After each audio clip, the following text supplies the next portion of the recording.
Баршаңызға қайырлы күн. Көктемнің күні өте жеңіл, дәруменге тола салат түрін дайындаймыз. Ең алдымен капустамызды осылай жіңішкелеп турап шығатын боламыз.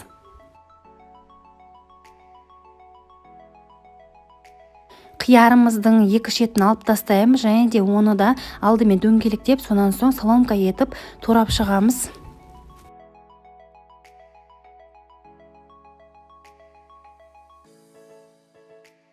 Аскөк пен ақжелкенімізді майдалап турап шығамыз.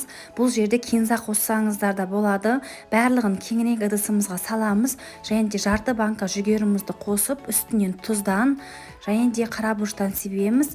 2 немесе 3 ас қасық қаймағымыздан қосып, барлығын араластыратын боламыз.